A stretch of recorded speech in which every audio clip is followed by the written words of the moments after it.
Well, hello everyone, it's Adam here.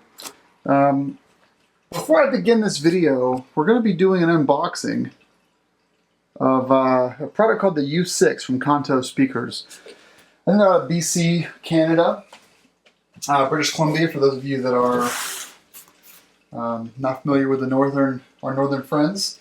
And while I unbox this here, what happened was I already had powered A5 speakers from Audio Engine at the time. They were hooked up to my iMac actually, and I would use them for, well, when I got at that time, I was living in an apartment, and I was using these speakers in my bedroom as kind of my only sound system in the bedroom, and I had my television set, you know, in the front of the house. So I had everything that I needed for great sound in that place. And then when I moved into the current house, well, the iMac is sitting right next to a couple of Sonos speakers, and it's sitting right next to a Samsung soundbar with a subwoofer, and then downstairs we have a home theater with a 5.1 surround sound system. So I really didn't need the A5s for the iMac anymore. I have headphones for gaming. So the A5 set actually ended up moving over here. Let me pan over so you guys can see this before we unbox the U6. So as much as you can see, I've got the 50mm lens on here, so it's kind of hard to see everything. But the A5 is hooked up to the U-turn. They are powered speakers. They are hooked up via the red and white RCA cable that's hooked into the preamp on the U-turn, the built-in preamp. They sound amazing. There are A3s and A5s. The A5s are obviously the bigger sibling. These have a subwoofer output as well on them, which is great. So Audio Engine makes the S8 subwoofer, which I thought I would get at some point and put it somewhere in here. I know it's not cool to put the speakers on the same platform as the turntable. I don't listen to my music very loud, so it's never been an issue. I usually put my hand on here, and I don't really ever feel the vibration from the speakers. Eventually, though, these will be moving off. So let's go back over to the U6 over here. So what happened was I received an email from someone at Kanto. They reached out to me and they said, we'd like for you to try the U6s. And I replied back to them with, sounds cool. What are your review terms? And we went through all the details, and I signed a few things, sent these over to me. And I'm going to try them out for a little bit. This is not a review. This is just an unboxing. I'm going to try them. And before we start kind of the nitty-gritty of this, they did not ask me to review them. They didn't ask me to comment on them, take pictures, or anything. There was no expectation for me to review these, although I'm kind of happy to do it because it's always great content for you guys to see these in action, this kind of stuff in action. Now these are different than the Audio Engines, and I'll go into more of the specs in another video once I get a chance to actually review them, but these have built-in Bluetooth, which is great. As far as the features and such, we can read through that there. It comes with batteries, comes with the 3.5mm cable, speaker wire, rubber feet. It does not come with the stands that I bought from Audio Engine separately, so I can probably reuse those stands for these. The power cord, and then it has a remote as well, which the Audio Engine did come with a remote, but it was pretty basic. Alright, 200 watt peak powered speakers with Bluetooth. Yeah, I will do a bit more of a comparison when I actually review these. I want to break them in. I'm going to play audio on them for about 100 hours before I truly get a feel for how these sound. Take both of these out. So when I take these out, the tweeter is up top here in the rear, so I gotta be really careful not to grab that and squeeze that too much. Soft felt. You know, it's been a while since I've actually unboxed the A5, so I can't remember how they came, but I would imagine they came in a similar.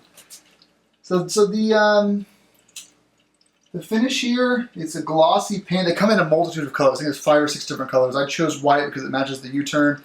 I had the U-turn in white because it matched the A5 speaker, so I'm kind of going to stick with the white theme for now. But it has kind of a brushed appearance to it. It's glossy white, but you can definitely see the paint brushes in here. Assembly, I would presume, is in China, but it may be in Canada. I don't know. Those either came off in shipping or they were meant to be like this. Put those guys back on there so I don't lose them. So it would appear the same configuration on the A5, by the way, that has all the power stuff and the logical stuff on the left speaker, and the right speaker is just going to be the dummy, or the slave speaker. Cool. So these side by side, I actually might grab the A5s and say I see them side by side. We've got optical output, I assume 1 and 2, RCA LR, auxiliary sub output. We got our ground, we got our left and right. And then we've got phono and line, so you can switch between the modes. USB charge. I guess you can charge your USB devices in the back of this thing. Power on-off switch. This is just the speaker. Massive heatsink on the back of the A5.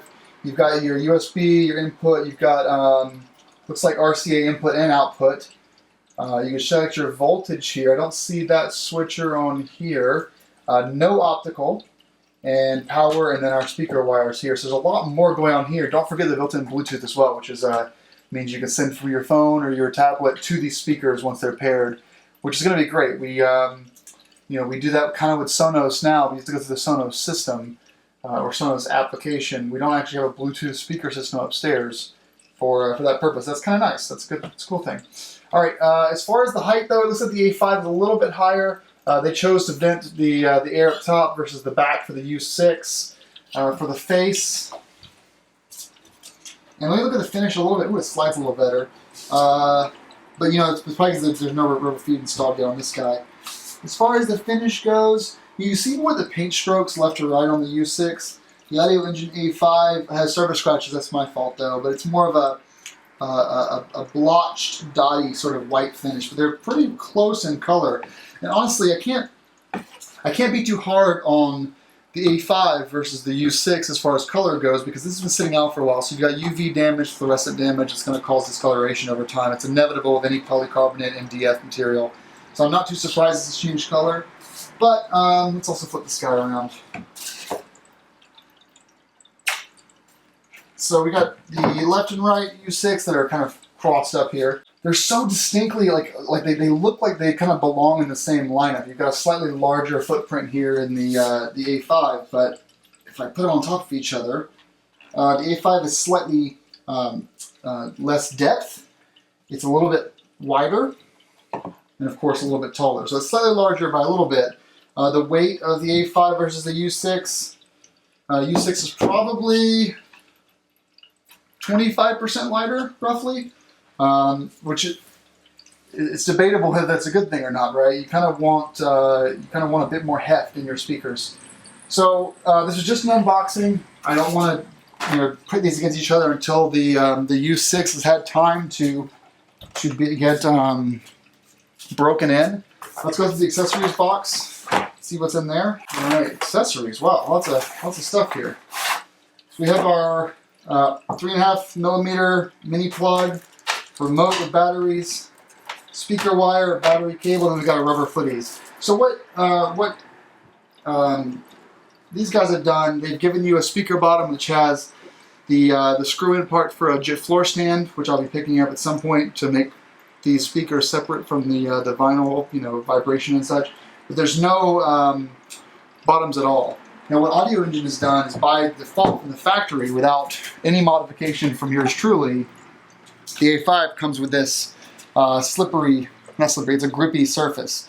And what this does, if you don't have the floor stands, which I bought separately from Audio Engine, this does allow some of that vibration to not to get transferred properly into the floor or the base. With the stands though, it's not as much of an issue, but these stands will work with the U6s as well. So that'll be a nice thing to try out. And they're just stands. I mean, they're Audio Engine branded, but you really don't have to worry about the brand. They work fine with any speaker. So we can take these guys here. I could forego the feet if I'd like to, and just go with the setup right here. And that'll look just fine.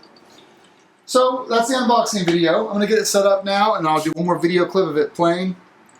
But keep in mind, it's not a final review video. It's just a setup video unboxing. Well, this is them set up. I'm going to do some burn-in of the new speakers, the U6s and for a while the Audio Engine. I kept calling in the A5s, really the Audio Engine 5s, I think.